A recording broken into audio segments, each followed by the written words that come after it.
कार्यक्रम के पुण्यार्चक हैं स्वर्गीय श्री कन्हैया लाल शाह, विद्याबेन के शाह, नितिन बिमल शाह, निराल श्रुति शाह, रिद्धि ऋषभ पार्षव, निवासी USA एवं Shah James Inc New York. Rishabh Dev आज भी स्मरण में है हमारे। कुछ तो किया होगा ना उनने अपने जीवन में, कुछ नहीं किया, ध्यान रखिए। नंबर 2 की कमाई से, बेईमानी से, चालबाजियों से पैसा तो आ जाएगा, लोकप्रिय नहीं बनोगे। जब अखबारों में नाम छपेगा ना, तब सारी दौलत हंसेगी तुम पर कि देख तूने अपनी जिंदगी में ये कमाया।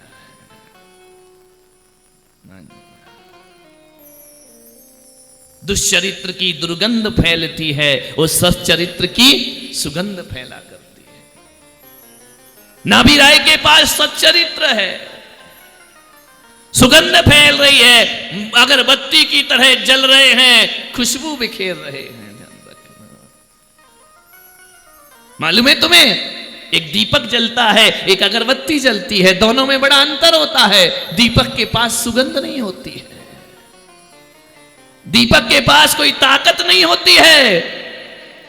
एक हवा का झोंका दीपक को बुझा दिया करता है, वो बाती का मुंह काला हो जाया करता है। लेकिन अगरबत्ती को देखा है कभी? वो दीपक की जैसी रोशनी तो नहीं देती है, प्रकाश तो नहीं देती है, लेकिन कितना भी आंधी तूफान आ जाए वो अगरबत्ती को बुझा नहीं सकता है। ध्यान रखना, जितनी हवा चलेगी अगरबत्ती और जलेगी। ध्यान रखना, और जितनी जलेगी उतनी सुगंध बिखेरते चली जाएगी। क्या बनना है? दीपक की लौ बनना है या अगरबत्ती की छोटी सी चिंगारी बनना है? छोटी है लेकिन बड़ी सुगंधित है। लोकप्रिय हो गए नाभि राय, झुंड के झुंड देवताओं के चले आ रहे हैं नाभि राय के दरबार में। कौन आ रहे? देवता स्वर्ग के। तुम्हारे यहां कौन आता है? बोलो, हम नहीं जाएंगे उनके यहां। क्यों? बुलाया नहीं, कार्ड नहीं दिया, फोन नहीं किया। ये कमाया है तुमने। बताओ ऋषभ देव वालों, मैंने तुम्हें कार्ड दे के बुलाया है क्या? फोन करके बुलाया है क्या? नहीं बुलाया ना।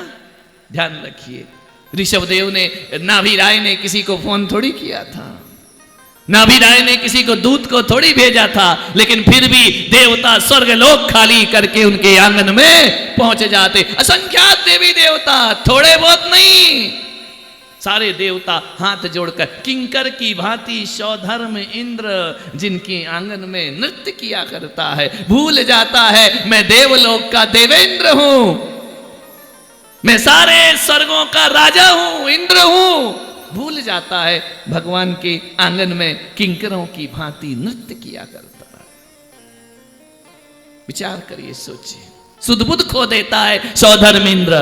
सारे देवी देवता अपने को धन्य मानते हैं। मान्यवर, इसे कहते हैं लोकप्रियता, इसे कहते हैं प्रतिष्ठा, इसे कहते हैं जीवन में हमने कुछ कमाया है। क्या कमाया तुमने? जबरदस्ती कह के तो मोमेंटो पकड़ते हो तुम, बोल बोल के तो सम्मान कराते। मेरा सम्मान नहीं हुआ, मेरा मोमेंटो नहीं आया, भड़क गए। अरे इस पे मत भड़को, भड़कना है अपने दुष्चरित्र पे भड़को। सच्चरित्र बताओ, बनाओ, बड़े बड़े पद तुम्हारे चरणों में अभिनंदन करने के लिए पड़े रहेंगे। ध्यान रखिए, क्या होगा कहने से, नाम लिखाने से, मेरा मोमेंटो दो, मेरी माला नहीं दी। अभी हुआ ना अधिवेशन, कितनों के फोन, हमारा मोमेंटो छूट गया। धत तेरे की, 150 रुपए में, 500 रुपए में तुम लोकप्रिय हो गए। ध्यान रखिए, क्या होता है इससे? छल फरेबों में मिले सम्मान का हम क्या करेंगे? अश्कों में भीगी हुई मुस्कान का हम क्या करेंगे? काम जो इंसान के इंसान भी ना आ सका, तो पूजते मंदिरों में भगवान का हम क्या करेंगे? ये अश्क में भीगी हुई मुस्कान, कुछ नहीं होता इससे। महाराज के पास गए, मंच पर नहीं बुलाया।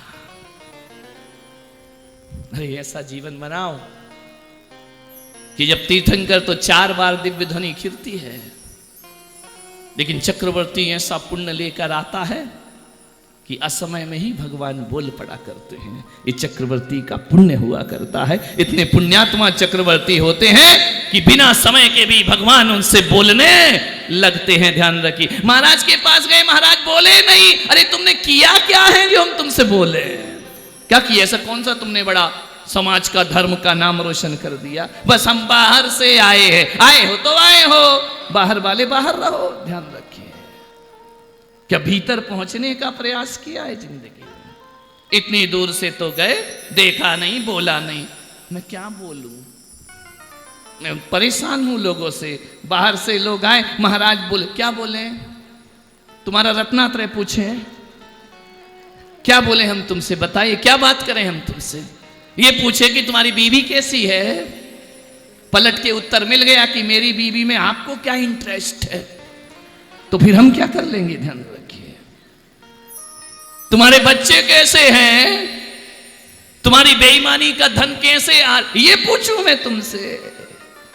ध्यान रखिए। आते हैं ना लोग, हमसे पूछते हैं, महाराज आपका रत्नात्रय कैसा है? धत तेरे की, पेशेंट डॉक्टर से पूछ रहा है कि तुम्हारी तबीयत कैसी है। ये कहां से आ गया? मैंने तो किसी पुराण में पंडित जी नहीं पढ़ा कि राजा श्रेणिक ने जाके मुनियों से पूछा हो कि आपका रत्नात्रय कैसा है। अरे खुद का ध्यान रख, हमारा क्या पूछता है? महाराज आहार कैसे हुआ? पट्टा 4 महीने में 1 दिन तो आहार देने नहीं आया। वो पूछता है कि आपका आहार कैसे हुआ? करेगा क्या तू? बकवास करने आया है क्या? महाराज आपका स्वास्थ्य कैसा है? मैं पूछता हूं तू डॉक्टर है क्या? खुद का तो बीमार होता है, कंपाउंडरी तक तो आती नहीं है, महाराज का स्वास्थ्य पूछता है। विचार करिए, क्यों पूछ रहा है? वो पूछ नहीं रहा, ना उसे मेरे रत्नात्रय से कुछ लेना देना है, ना मुझे मेरे आहार से कुछ लेना देना है, ना मेरे स्वास्थ्य से कुछ लेना देना है। वो तो ये दिखाना चाहता है कि मैं आ गया आपके पास। ध्यान रखना, अपनी उपस्थिति का एहसास कराना। नहीं मेरे भाई, अपने जीवन में ऐसे काम करो कि तुम रहो या ना रहो, संत की जुबान पर तुम्हारा नाम आना चाहिए। नाभिराय एक श्रावक, संत उन्हें आदर से पुकारते हैं महाराजा नाभिराय। एक श्राविका मरुदेवी, वो बीतरागी संत कहता है कि हे माता, तेरे जैसा पुण्यशाली जगत में कोई दूसरा नहीं हो सकता।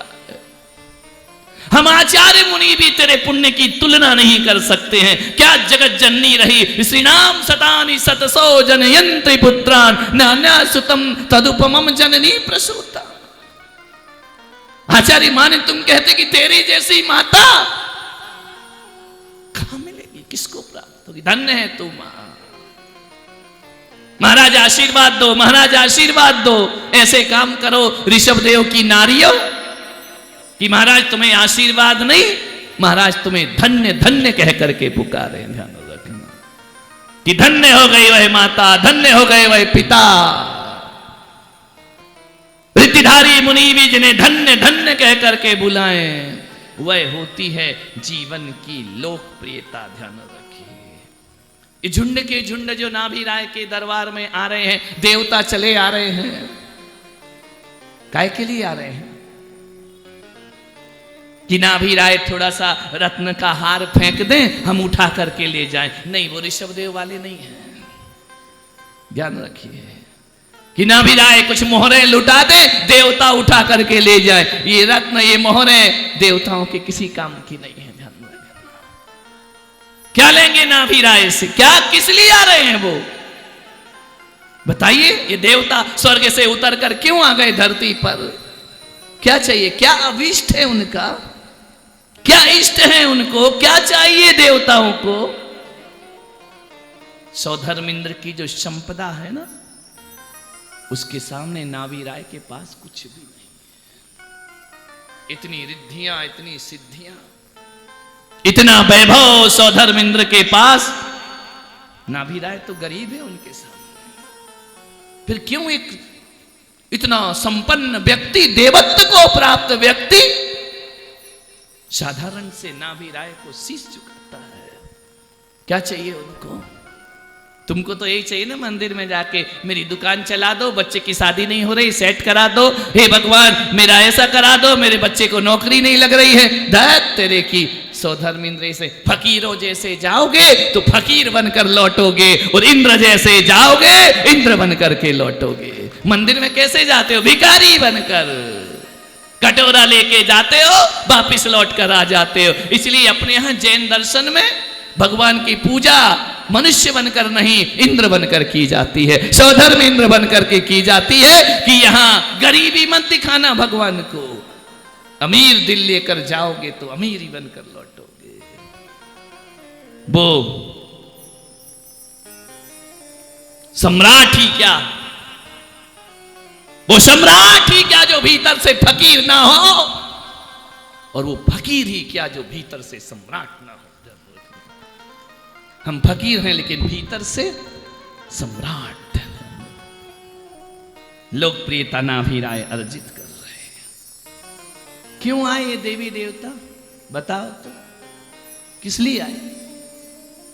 नाभि राय के द्वार पे धन संपत्ति, रुपया पैसा, ऐश्वर्य, नाम, प्रतिष्ठा, पद, इनके लिए आए क्या? सौधर्म इंद्र को कौन नहीं जानता विश्व में? ये मत सोचो कि सौधर्म केवल जैनों के हैं। अजैन के शास्त्रों में भी देवेंद्र का वर्णन हुआ, शक्रेंद्र का वर्णन होता है। फिर क्यों आए वो सब कुछ नजरअंदाज करते नाभि राय के द्वार पर?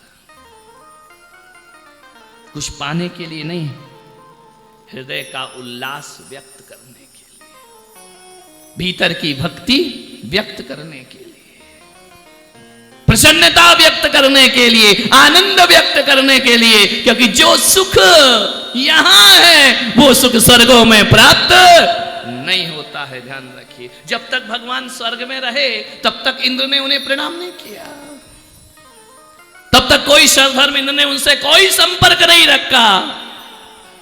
सर्वार्थ सिद्धि में भगवान रहे, सौधर्म इंद्र पहले स्वर्ग का इंद्र, उसने कोई संबंध नहीं रखा उस जीव से। लेकिन जैसे ही भगवत्ता की राह प्रारंभ होती है, 6 महीने आयु के शेष बचते हैं, सौधर्म इंद्र अपने संबंध बनाना प्रारंभ कर दिया करता है कि हे जगत के नाथ, अब तुम सर्वार्थ सिद्धि के नाथ नहीं, 3 लोक के नाथ बनने के लिए इस संसार में अवतरण ले रहे हो। हम अपनी भक्ति को व्यक्त करते हैं।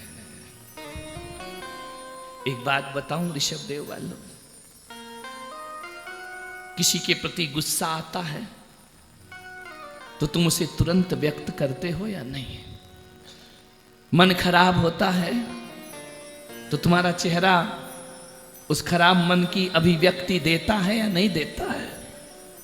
किसी से मन आपका खराब हो गया तो आपके बोलने के अंदाज बदलते हैं या नहीं बदलते हैं?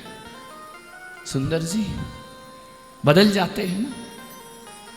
बैठे बैठे मन खराब हो जाए, जय जिनेन्द्र करने की स्टाइल सेठ जी चेंज हो जाती है कि नहीं? हो जाती है ना। और किसी से मन अच्छा हो तो भीतर क्या होता है? उससे मिलने को मन करता है। अक्सर हम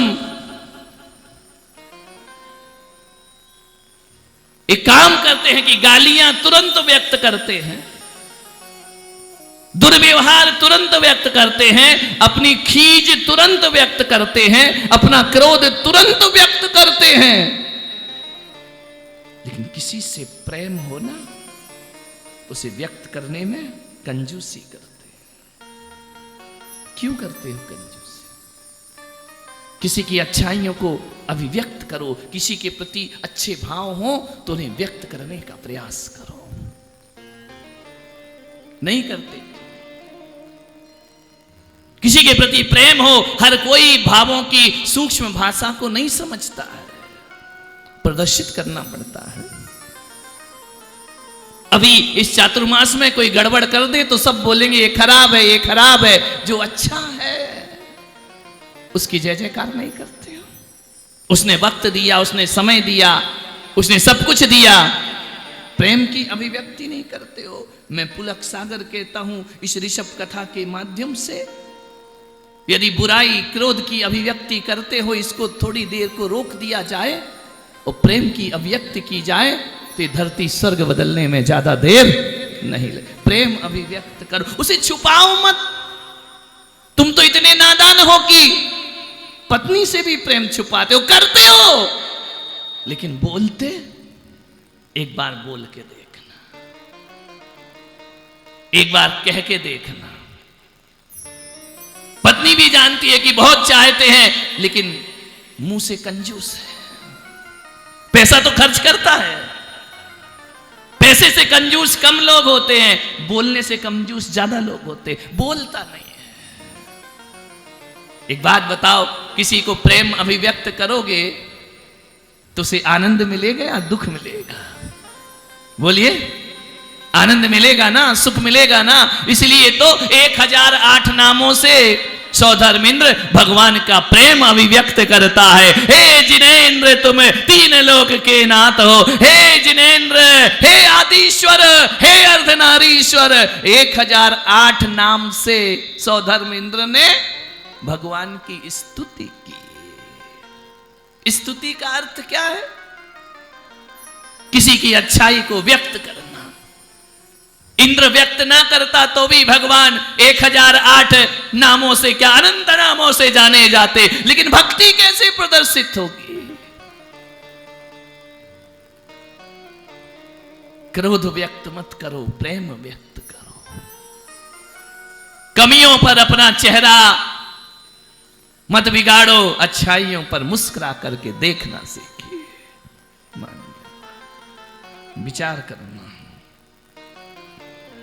ये देवता लोग अपना प्रेम व्यक्त करने आ रहे हैं, देवियां प्रेम व्यक्त करने आ रही हैं, और कुछ नहीं चाहिए उन्हें। भगवान के प्रति जो प्रेम जागृत हुआ है, उसकी अभिव्यक्ति का नाम जन्म कल्याणक हुआ है। जाते हो ना मंदिर, कोई कहता है हम कुछ पढ़ते नहीं, बोलते नहीं, चुपचाप दर्शन करके आ जाते हैं। भगवान ने जुबान नहीं दी क्या तुमको? दी है ना। सोचना है आपको, विचार करना है, चिंतन करना है। यदि किसी के प्रति प्रेम जगा है, अभिव्यक्त करो, उसको दर्शाओ, दिखाओ, बोलो। इस कार्यक्रम के पुण्यार्चक थे स्वर्गीय श्री कन्हैया लाल शाह, विद्याबेन के शाह, नितिन बिमल शाह, निराल श्रुति शाह, रिद्धि ऋषभ पार्शव, निवासी USA एवं शाह जेम्स इंक न्यूयॉर्क।